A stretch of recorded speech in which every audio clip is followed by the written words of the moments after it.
I just started it. Hello, hello.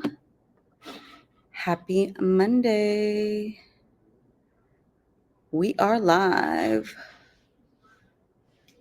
Okay, perfect. Yay. Let's do that. Hello, hello. I see you. All right, we're super excited to be here today. Today is Monday, October 28th, and we are live. This is Vamonos Live, and this is our special Latino Power Couple episode. We're super excited. But before we get to our special guest with Jessica and Nelson, we got to get some information to give to y'all, stuff about the community events, all those wonderful things. So let's get to it, and let me see who else is joining with us today. Infinite Shades, Linda, I see you. Mean Machine PW, I see you. Ana Diaz, I don't know how to say that, but I see you. Mama Chula, I see you. Thank you so much for joining with us, and share with your friends, your family, that we are live here on Let's Vamonos IG, and we are excited to have another episode.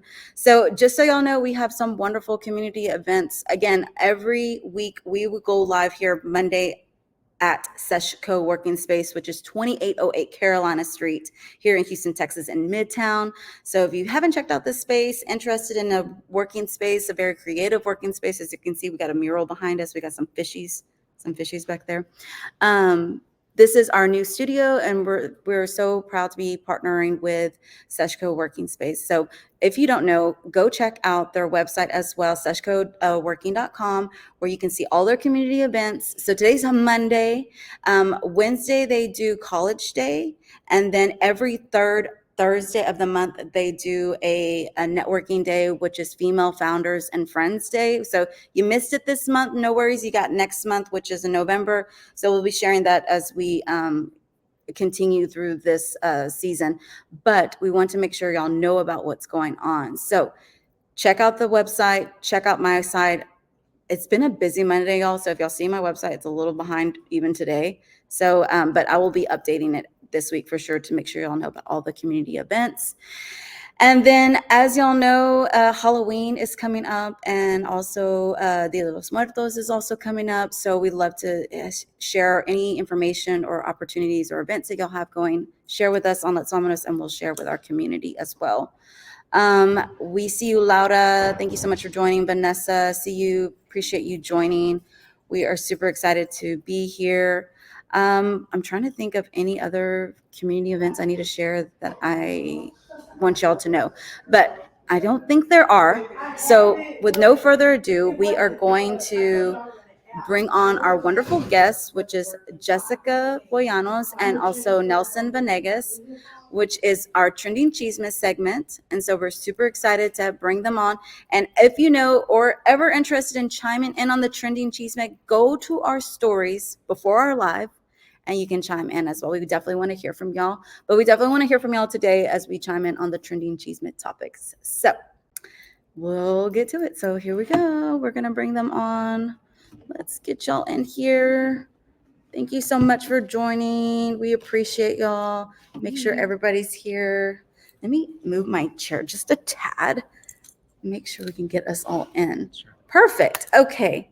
Thank you so much for joining with us. We've had a little bit of we're doing a new background because we're trying things out a little differently. We want to be able to utilize this space, this super creative space, as efficiently as we can.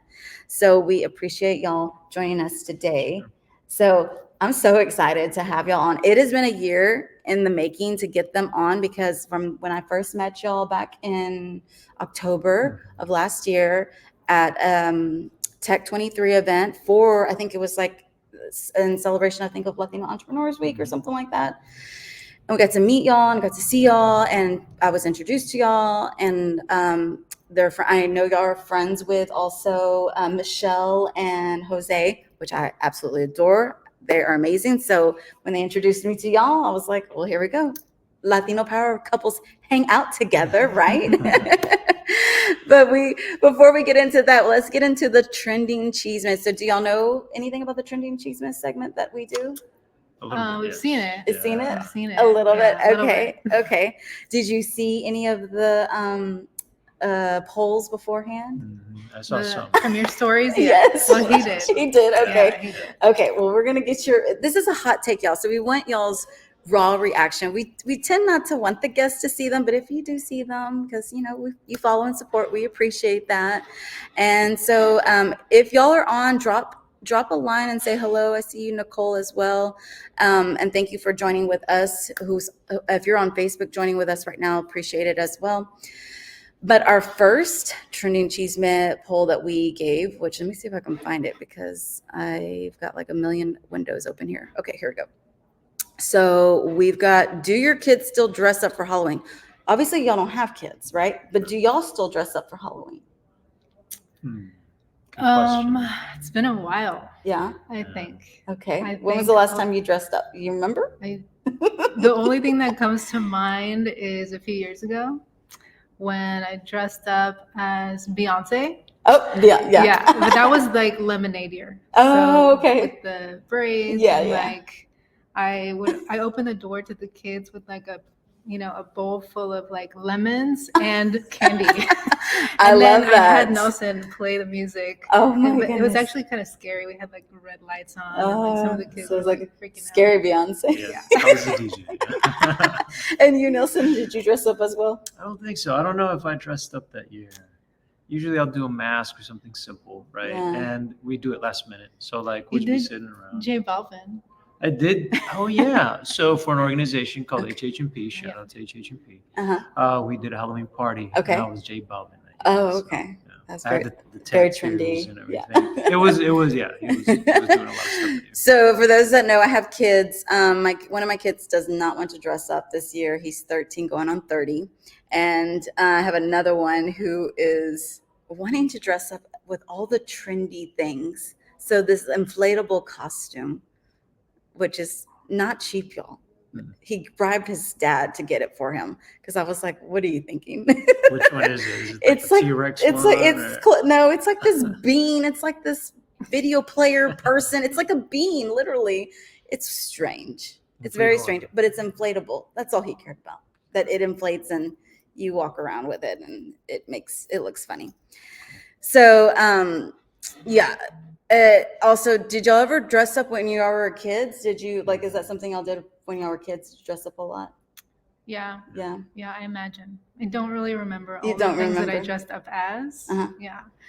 I actually weirdly remember one year we didn't have costumes. Okay. And so I dressed up as, I don't know if it was my brother's or my mom's, somebody's Taco Bell uniform from like years ago. So I just So you were a Taco Bell worker. Yeah, as a Taco Bell worker. Interesting. Okay. Well, the reason why I bring it up too is because as Latinos, typically, like you mentioned, we don't always have a costume, right? So I was a witch for many years, which was super easy, right? Black hat, whatever. And then I wanted to be like something really cool one year. My mom couldn't figure it out. She was like, "No, you don't need all that." She's always convincing me I didn't need any of those things. And so I don't dress up too much. So that's one of the things. But I'm looking forward to Halloween this year. I'm not going to dress up. I think I'm just going to give out candy. And so I'm happy about that.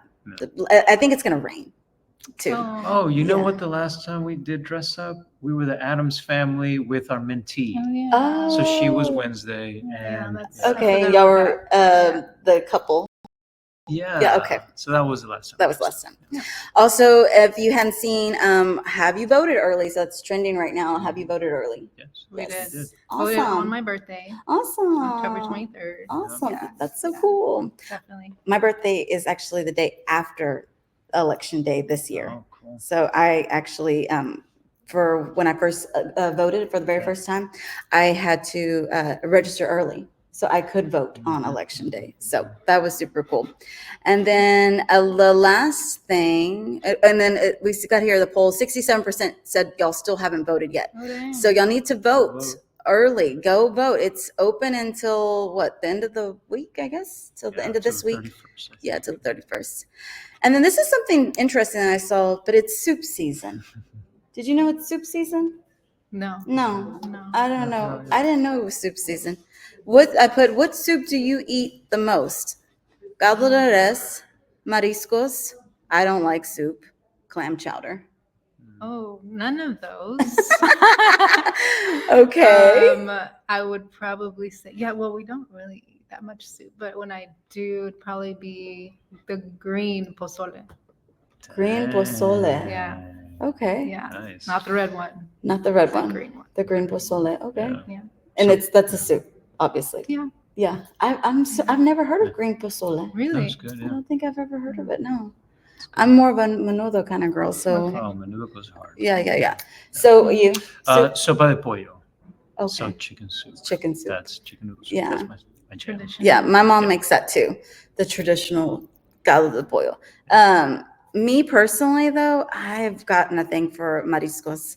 I love a seafood soup. Give me everything. The octopus, everything. The what is it? The oysters, the crawfish. Put it all in there. I love that. That's just me personally. It's become a new thing for me. I really like it. I grew up with eating it as a kid, and as an adult, I still like it as well. But I saw that clam, and the reason why we're talking about soup, not just because it's soup season, y'all, but because Google Trends is saying that soups are trending, and the soup that was trending was clam chowder. Oh, well. Do you ever eat clam chowder? No, I don't think so. I don't think so. Yeah. No. Yeah, I was like, I don't think Latinos eat clam No. chowder. Andrea, do you eat clam chowder? A little bit. So yeah, it was like clam chowder. I was like, okay. They had other options. They weren't anything to go right home about or anything, but I thought it was interesting. Unfortunately, Texas is not cold here yet, so I feel like it's not really soup season yet either. I feel like I'm still sweating, y'all. I was sweat. My son was he was begging me to put out Halloween decorations yesterday, and I'm like, I was like, sure, okay. So we're putting stuff out, and I'm sweating, and I'm telling him I'm dying from the heat. I cannot do this. Like, we've got to go inside. He's like, oh, okay. Like, it's for him, it's not that big of a deal, right? But yeah, so making chicken soup right now. Mama Chula says, yes, sounds good. Save me some. I see also my husband is on. He's peeping in. He's trying to see what's up.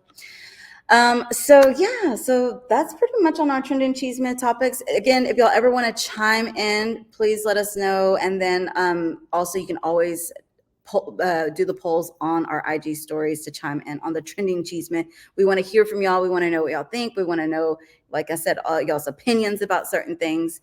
And for the most part, depending on how trendy they are or how I guess how hot they are too, the topics. But we try to stay away from politics and religion, as y'all know, and so we just try to keep it fun and light. That's a good way to learn about y'all without really having to ask you your whole life story, right? So you've told me a little bit about your upbringing from the Halloween and all of that, but we will get to our wonderful rest of our episode. So let me give y'all a little bit of background that are those that have joined with us today. Latino Power Couple started 2022 with Deborah and Mark. Did y'all know that? No. Yeah, so I actually started this 2 years ago, and it's always been something that I've always wanted to do because I feel like you hear the term power couple really a lot in Hollywood, right? They're a power couple. They're, or like Beyonce, she can do it all, right? She's got everything. Dance, sing, act, you name it, she can do it all. And so with Latinos, we sometimes kind of get dismissed from those categories, right? We're not always seen as we have power per se, right? But we do, and we definitely do so here in our local community. So that's the reason why we wanted to highlight y'all and to share a little bit about y'all's business and all the wonderful things that have happened also recently. And I felt like it was great timing. So tell us a little bit about your business. We'll start with you, Jessica, because I learned it is predominantly women-owned business. It is. And so I was like, I'm all for it. I'm right here. So I love that. And I love that it's your duo, but it is predominantly woman-owned. So tell us a little bit about Good Sparrow. Yeah, so Good Sparrow, and I don't know how much research you did. I don't try not to you do don't too do much. Okay. Well, I do some. I don't want to spoil it for anybody. Well, me and Nelson, this is our third business together. Okay. So, but before this, we were We did a recording studio in A-Leaf, and then which Nelson ran with another partner, and I helped with the marketing. And then we did our own business that was a multimedia marketing agency. We ran that for 3 years until we realized like we don't know what we're doing on the business side. Nelson went to communication school, and I studied like psychology, nothing to do with business. Right. And so I went back to school. Went to the University of Houston's Wolf Center for Entrepreneurship. So it was like #1 program right here. Yeah.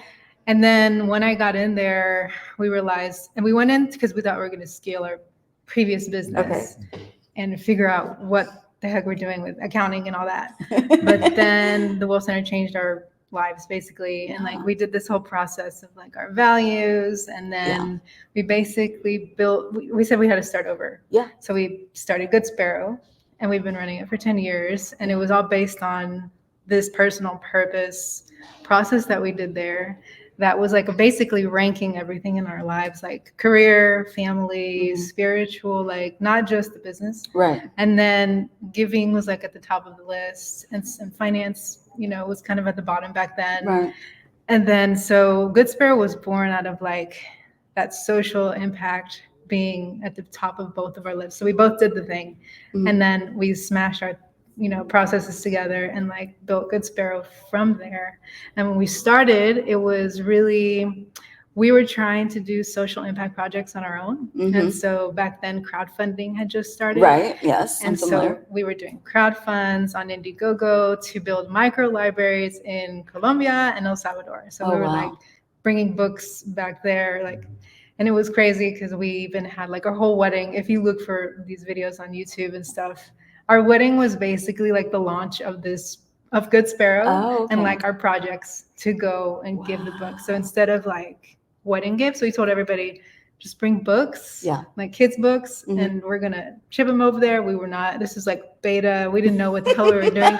And then we realized when we got closer, we're like, this is gonna be expensive to ship these books. It's not worth it. Yeah. So in the wedding, we brought all the books that we had collected, and we said, just give us donations, take these books and give them to kids that here. Yeah. And then we're going to use the money to buy books locally. And then give those books to the kids out there. So that's kind of how we started. And while we were doing that, we were hosting workshops in the community in spaces like this, co-working spaces. Yeah. Just teaching them like what crowdfunding is, because nobody knew what it was. Right. Showing them our campaign. And then from there, nonprofits started to catch on. We actually invited Angela Blanchard she was the CEO of Baker Ripley at the time. Oh, okay. And we invited her one of these sessions, and we kind of said we just really want to use an organization to show like what you could do with crowdfunding. So we used it as like a case study. And then from there, we just started getting a lot of nonprofits, including Baker Ripley, who became our partner and client. We were teaching them how to do social media. We're teaching them how to create content, and we were also creating content, and it kind of like just from there, referral after referral, we just kept doing the same thing, and we've been doing that for 10 years. 10 years, And now it's not crowdfunding, so then the next tech was social media that everybody got to. Now it's AI. So we're teaching how to use AI. Yeah, which your good friend Jose taught me how with AI. So if you don't know, if y'all saw the wonderful graphic that we created, that was actually AI created with some photo editing and all that other fun graphic stuff that I do as well. So I was like, I need to incorporate AI into this because like I know AI is super important to some extent. And then also just the kind of connection of all the things that y'all do as well. So you said a lot, and you're definitely the lead on this. But Nelson, what do you do? You just stand right here next to her. How do you contribute as well? Yeah, so my background is in broadcast. So I was at Univision for 10 years, right after U of H. While I was there, we were doing the other side hustles that we had, the other businesses. Right. When she went back in, it was like, well, how can we do the two-prong approach? Right. So it was the content creation and the teaching. Right. The content creation part is what I do a lot of the leading in, right? So when it comes down to productions, doing a lot of the filming, the directing, all the technical stuff, right? Yeah. I'm the tech and software nerd, so I love to geek out with all the new stuff that's coming out, right? Yeah. So I'll go out there, find all these new things, research processes and stuff, and then bring them back and be like, look what we can do. Mhm. This is how we can also help create our workflows a lot faster, and how we can apply them to businesses, right? Right. So yeah, I think she leverages a lot of the marketing experience that she's had. She's always been an entrepreneur, and then I've known the corporate world. Yeah. So I contribute by knowing a lot of the operations things and a lot of how corporations kind of function from the inside. Now we can do it from the outside and work with them, right? And all So the peopling is him. yeah, so Yeah. we are a good team because we're opposites, right? She's very much an introvert. I'm more of the extrovert. She's a deep thinker. I'm kind of like fast processing, right? Mhm. So I do a lot of the peopling. She does a lot of the filtering. So I think Kind of that's keep how we- you keep us extroverts focused, because us extroverts, we can get a little like all over the place, or we can get real dreamy eyed too. We can be like, dream real big. I don't know about you, but I'm a big Well, dreamer. yeah, that's kind of almost both the of us, we opposite. have I some think that visionaries he's too. way more good at like planning and like, Oh, hey, okay. we need to like do one thing at a time, because somebody told me I had shiny object syndrome or something. I might have I that. was Yes. like, yeah, so, I understand what that is. Yes, Yeah. it's like, oh, look at that. Yeah, you get New distracted process. super Yeah, easily. it's like That having might be a little bit, opportunities. maybe a girl thing. I don't know, maybe, because I'm like that too. And my husband is very, he can definitely focus on one task at a time. For instance, let's just a little insight on my life, y'all. He's doing dishes, right? He'll do the dishes, he'll clean them up, task done. I'll start doing the dishes, and then I'll be like, oh, I need to go do this, and then oh, I need to go do that, and then the dogs need to go out, and then like by the end of the dishes aren't done. Right, So right. that's kind of a little bit of insight. I don't know if that's similar to what you're talking about, the shiny syndrome, but yes. And but I love that about y'all. So I think that's so cool. When I learned about y'all, I did do some research. If y'all want to learn more in depth, there's a wonderful about them part on y'all's website on goodsparrow.com, which was great. Shared a little bit about y'all's love for outdoors and just y'all's kind of relationship as well. But one of the things I really want to know is also about what is it like being married and working with each other. I have some experience. My in-laws have worked with each other for like 30 years. They're still married. They've been together for a really long time. But I'm always like, man, y'all see each other every day, working beside each other every day. How does that work? I'm just so amazed how that works. Not that they don't have their moments, right? Because we're all human, right? We all have our bad days. And but how does that work with y'all? Like, what is it? Give us a little insight. Has it always been like, hey, I want to work with my counterpart? This is kind of like, this was an opportunity that y'all saw in the beginning, or was it more like it just kind of happened organically? Probably like a little bit of both. Okay. I mean, the reason we got together was because, well, I'm gonna say my point of Your view. version. That my version Yeah. is like, I've always been a workaholic and Mhm. entrepreneur, right? And so like, I just felt like he was the only one that he could stay up with me until like 2 a.m. working on some stuff. Yeah. And that was the first like, oh, okay. He can hang. Yeah. That's cool. So yes, it kind of happened, but we also met at work before we were dating. Okay. That's just how we met at Univision. So it kind of started with work, and then he likes to say, I'll let you say the thing you always say. What thing do I always say? About if we could make If we can make a business work, we can make a marriage work. Right. So we were friends first. Right. And the way we connected was because we liked business, because we Right. liked to just work on things. And when we started dating, what I knew it was like something cool and special was payday. Got home, had a check, and I was like, all right, she's gonna want to go somewhere. I'm gonna ask her, where do you want to go? What do you want to spend this on? Let's go splurge or whatever. I'm like, what do you want to do? And she's like, why don't we stay and work on this proposal? I was like, for the first time in my life, instead of going out, the idea was, why don't we stay in and make money instead of spending money? Right. So that was a big paradigm shift Yeah. in relationships. And I was like, this is cool. I like this. We can make She's this different. work. You're different in that sense. Absolutely. Yeah. So But it was hard to get used to working together, Oh, like when we for actually did, because we're so different. Like Nelson works so different than I do, and I would get anxiety because he can do something super fast and then he takes a break. Yeah. All day, every day. Like he would just work for, I don't know, 30 minutes, finish something, and then go for a bike ride. Yeah. And I'm like, I have to sit for like 8 hours and do something. Yeah, and so yeah. I would get like crazy anxiety. Like he's always getting up and like, how's he already finished? That's funny you say that too, because our wonderful amiga, Connie Leon, has actually watched me do editing like in real time, just on some quick things that I've done for her personally. And she's like, that literally took you like a minute, maybe. I was like, you have to understand, I've been doing this for a very long time. Like I know the hacks already. I already have the vision in my head. We already figured out what we were going to do. Like it's just putting it out there, because I don't want to spend all day long working on it. Do I have my moments of that? Yes, because I now have more projects. So now it does take a little bit longer for me to kind of crank those out, which is not a bad problem to have. But I feel you on that, because it's sometimes I feel like I can get things done really quickly, and maybe I won't go for a bike ride, but go do something else. And but then sometimes I do feel like I'm 8 hours straight just working on stuff. It's like it's like I quit my 9 to 5 so I wouldn't have to do this. Oh, yeah. That was a mistake. Yeah.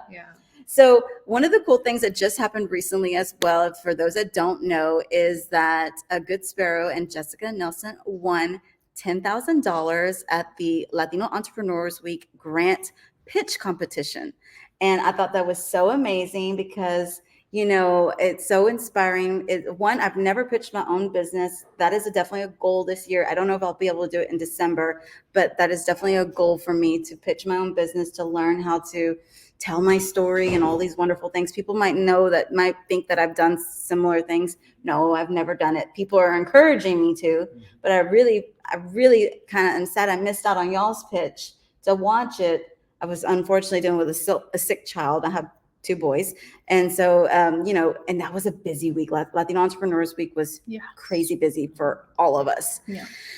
But I heard y'all, pretty much got it, and was it slam dunk, I guess you could say. And it was just so cool, and to be able to, know a little bit about what y'all do. So tell us a little bit, give us, those that are entrepreneurs, give a little insight on what it's like pitching a business, and how did you learn? Like, how did you, not necessarily learn, because I can get really long-winded. How did you really come to a point where you're like, okay, I'm ready to pitch my business? So when we did the competition, it was a $10,000 prize. What ended up happening was there was 3 businesses that were chosen by the judges, and we split the money up. Oh, okay. So they decided to do that, actually, because it was supposed. I think it was supposed to go. It was a 3-way tie. Yeah, it was supposed to go to 1, and then they decided, like, let's just split it. Because all of y'all were so good. Yeah, they liked it. Oh, that's awesome. But to answer your question, right? So a lot of it comes because we're still involved in the Wolf Center. And the Wolf Center of Entrepreneurship, they really are strong about, we have to have students be able to pitch fearlessly. Okay, so they work a lot on pitching and refining pitches. Right. Because you pitch in everyday life all the time, right? Yeah. So we were always on the mentoring side. We were always on the teaching side. We never pitched something ourselves because we had our businesses already running, right? But when it came down to this, it was like, oh, this is exciting. Why don't we try something new? And every 10 years, we're supposed to revisit what the business is doing and what we can make the next 10 years look like. Right. So we were like, well, we've never pitched before. Why don't we start pitching and start saying this? And we've been getting some business coaching advice from Christo. So shout out to Christo. And he has a cool capabilities deck, and also a couple of other lessons that we've picked up along the way when it came down to pitching, and we just kind of meshed them together. And that made it to where we were like, yeah, let's do this. It feels right. It feels cool. And with AI, it was like our growth opportunity. So she had just graduated from Goldman Sachs, 10,000 businesses. Okay. And at the end of that, you come out with a growth opportunity plan. And we were like, well, this is like the 10-year mark where what's that thing that's going to change our business? And AI is it. So we've injected it into our processes and into our offerings for our clients. We were like, this is it. Let's pitch this new model of a subscription service for video content. Yeah. And that's what we kind of went on. Oh, and that's So kind of, that was the. I used AI I thought that's what you were also going to say. So I took the growth plan that was like 30 something pages and I put it into, because if you have the paid version of Chat GPT, you do your custom AI and you can fill it knowledge base. And so I uploaded like the knowledge base of our buyer personas and like our growth plan. And then I asked it like, can you help me come up with a 3-minute pitch? And here, format it for me, the main things we should say. Yeah. We also uploaded the judges. They gave us a judge scorecard. So what we're going to be and like the points and all that. Yeah. So I uploaded that and I said, based on this, make our pitch and like help me. Yeah. And then I threw it into Canva or whatever. Yeah. And like I think we were the only ones that hit everything on the scorecard. Yeah. And so like at the end, they were like, there was one question about AI, just a clarification question. Yeah. And other than that, everybody was like looking at each other like, they got everything. They got everything. Yeah. That's amazing. So I think that's I love that. I love that you did that with the AI because I am a big believer in using AI as a tool. I think there's some great opportunity there. I think there's some great growth also for our businesses. And also, like you said, streamlining certain tasks as well, just trying to get that going. For those that might not know, a lot of the little short clips that I make now for Reels, I use AI.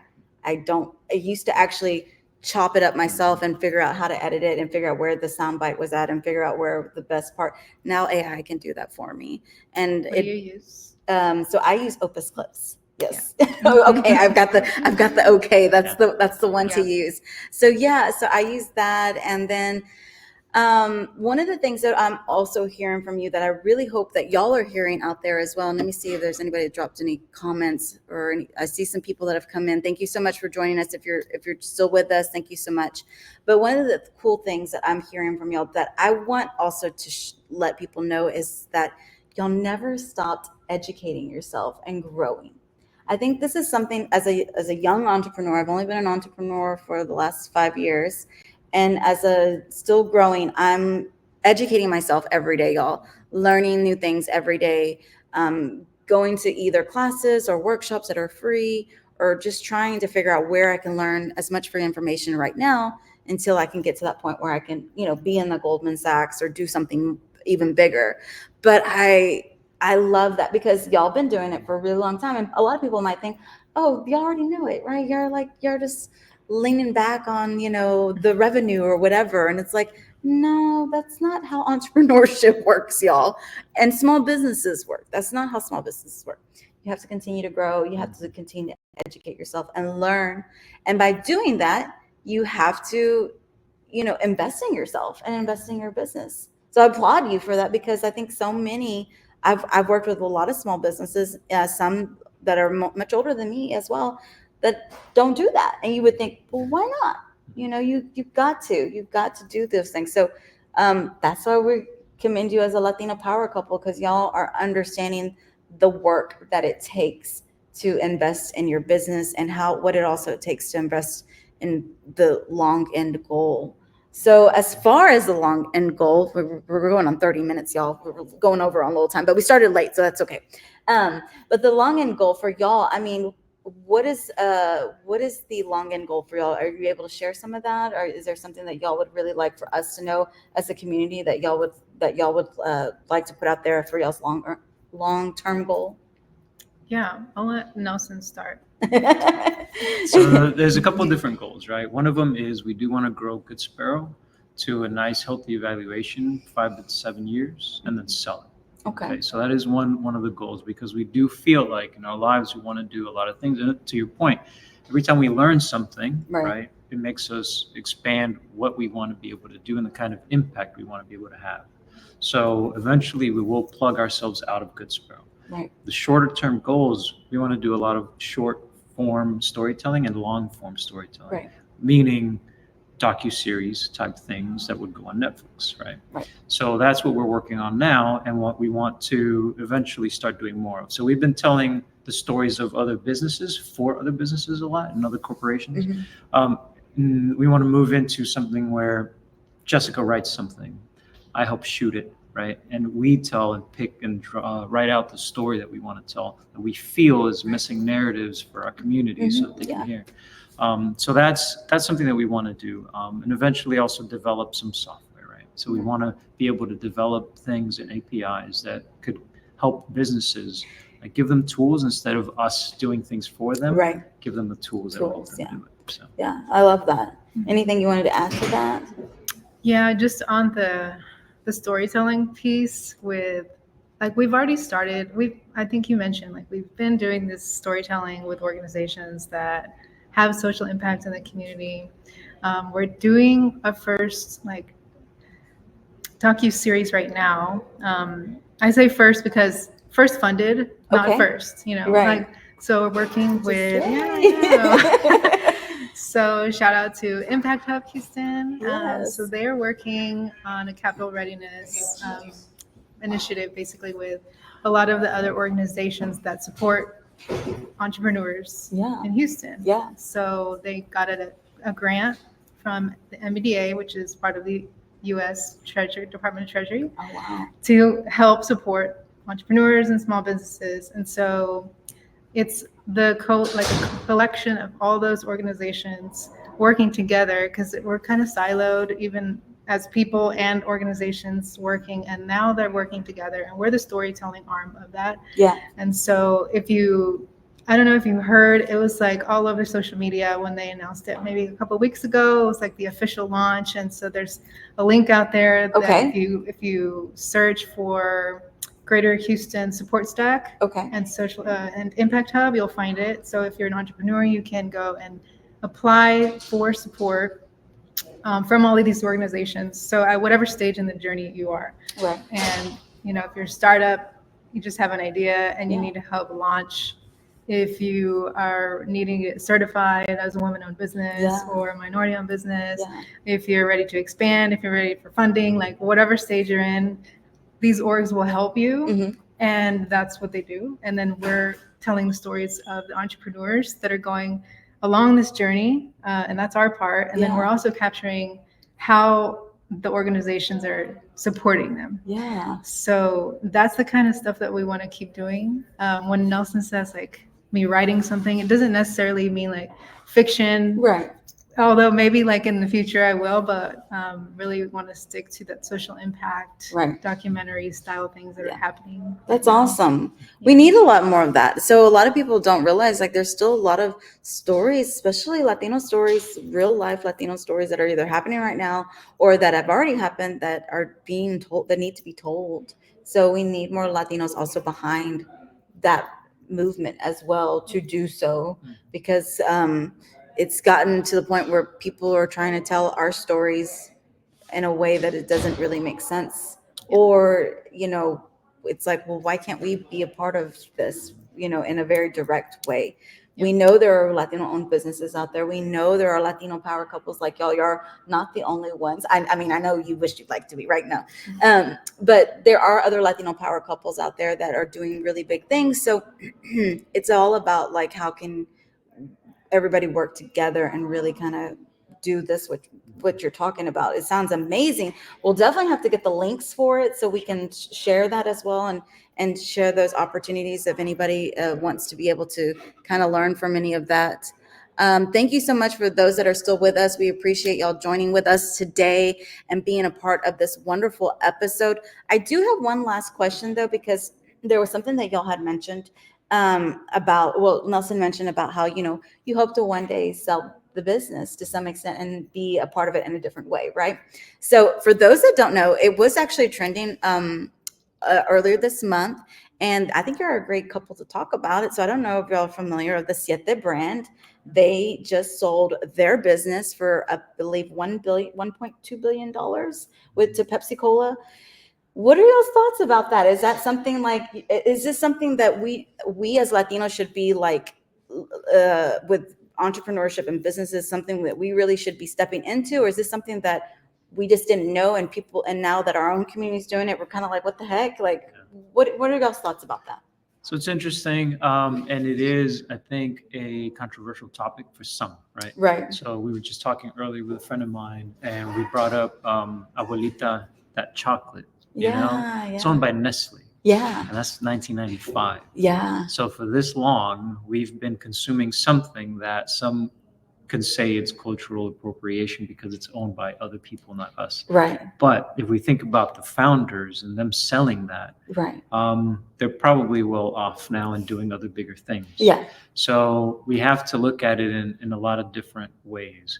I don't think there's anything wrong because our communities right now cannot pass up those kind of opportunities, and that's life-changing money. Yeah. And it gives us power to also be the ones that buy other brands. Right. So I want to go and see our communities not just sell what we've built, but also be in positions to buy other things that we can also grow. Right. So I think we have a little bit to go, right? But this is the only way to do it. We can't just say, you know what, I'm not going to sell out, because some friends are like, oh, you're going to sell out to XYZ big company conglomerate, right? Yeah. But no, I mean, our communities, we can't afford to be like ego driven. This is going to be our little baby brand and we're going to hold on to it and not let anybody. Yeah. So that's my take on it, at least. Yeah. To your point, though, go ahead. I don't think that our communities know much about that space. Yeah. And when I say that space, I mean like just fundraising in general, and like in that, I don't know if it was a VC deal.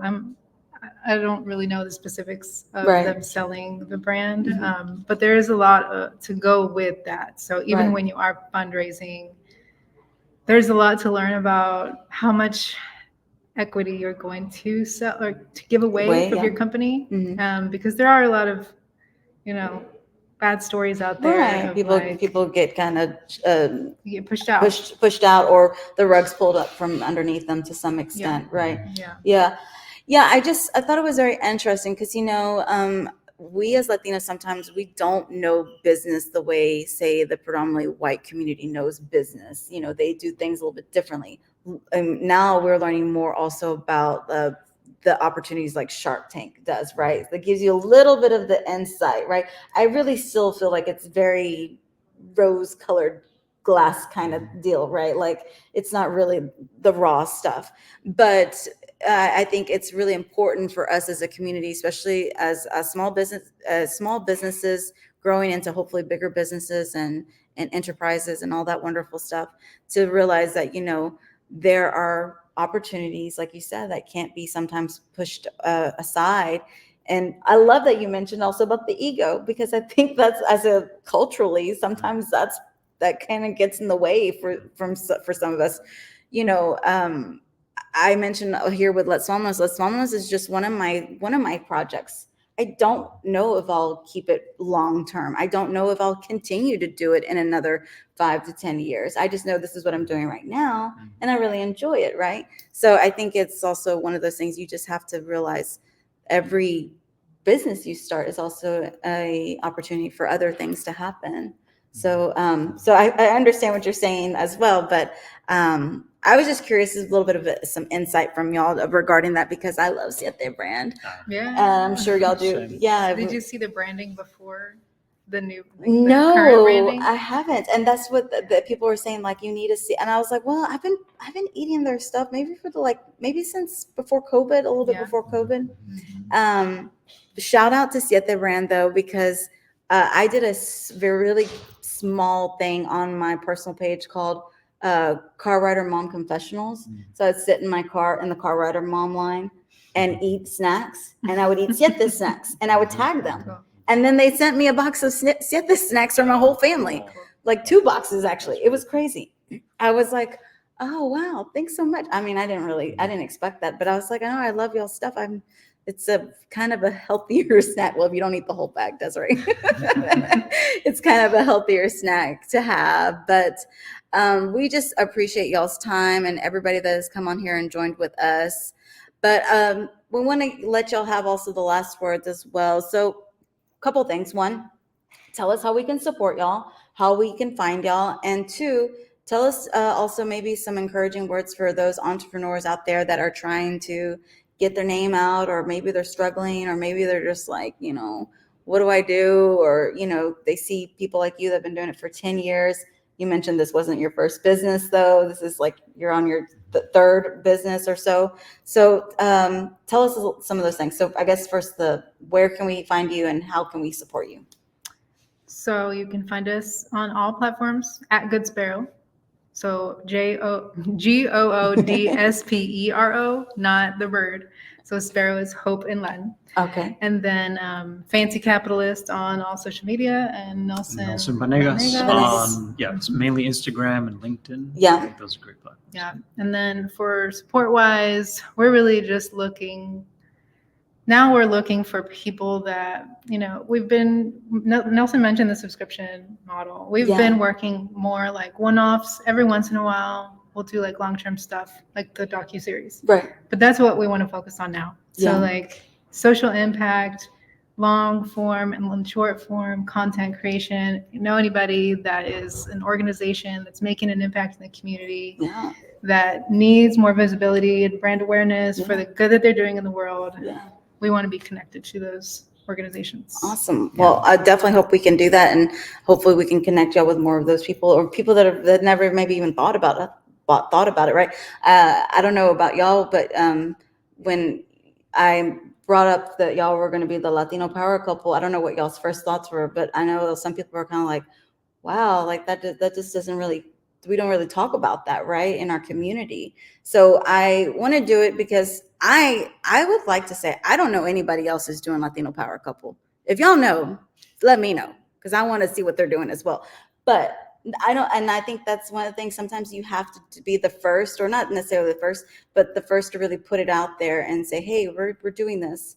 This is important. Just like you said, we're looking for stories for people that are doing a social impact. We need those people. Bring them to us, right? So, and then as far as advice or consejos or words of wisdom, anything? I would again point everybody to that Greater Houston Support Stack, because for whatever you need, it's like those organizations are doing amazing work here in Houston and beyond. Some of them are national. So go there, get all the support you need. It's like mentorship, advisors, all of that is super important. I mean, we did not know what we were doing, and if it was, we didn't know how to price anything. And we would just price stuff, and that's what happens to us. We price underpriced, and then like us, we find out years later the work we're doing. Two white guys from New York were getting paid not joking, 20 times more than we were charging. So had we had advisors and mentors back then, we would have known that from the beginning. So and then you would have been millionaires. Skip all that. Well, never stop learning, right? So that's what you mentioned earlier on. We need to take advantage of the new technology that's going out there, because it will let us get on the front of the wave instead of in the back. Right. And in the past, our communities have always been lagging a little bit. So if we can just get ahead of that wave, I think it's really, really powerful for us, because we don't have these infrastructures that are hard to dismantle in order to bring new stuff forward, right? So we can leapfrog a lot of that problem that other companies are still dealing with, because then they have to undo a lot of the workflows that they have to incorporate new stuff. And we don't have to do that. We can just go straight to the top, very fast, very agile. So that, and then always show up to stuff, right? Connect, even if it's online. So a lot of my introvert friends, I'm an extrovert, but I've learned an immense amount from Jessica about introversion. Even if it's connecting online and then asking for help. I think as our community, it's tough for us to be vulnerable and be like, hey, I need some help. Could you help me out? What do you think about this? No, we need to stop that and ask for help, because there's a lot of people that if you hit me up, I'm willing to have a conversation with you and be like, here's what I can help with, or here's what I can connect you with. So those are my big things. Texting. Texting. Don't text me. For sure. Well, we really appreciate everybody that has joined with us today, and we do see those that are still with us. We appreciate it. If you weren't able to catch today's episode, no worries. We keep it. We will put it on Instagram and also YouTube later on after the show's been over and ended. But we just want to also just reminder to love all the support that we can give all of our fellow entrepreneurs out there. If you know a Latino power couple and you would like to possibly nominate or introduce us to them, let us know. We only do this once a year. So, and we hope to do more, and we hope to be able to do more behind this as well. I want to do more to bring awareness to wonderful couples out there. I think it's really important. I think it's just something that's also a rare kind as well. I grew up with a Latino power couple. My parents, they were huge in the community as far as advocacy, and they were great team leaders. They did not work together as like their 9-to-5 or business, but they worked together in working together for the community. And that's also really important. So you don't necessarily have to own a business together. It can also just be community work as well. But let us know. We'd love to start working for 2025. Y'all, it's literally around the corner. I cannot believe it. But we appreciate all the love and support out there, but we got to go. So let's vamonos. Bye.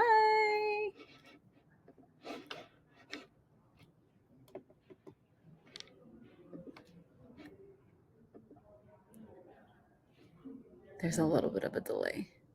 There's like a 5-second delay, maybe even more. Oh, there we go. I know it says discard, but it's fine. Everybody's like, wait. Don't throw it away. I know, they're like,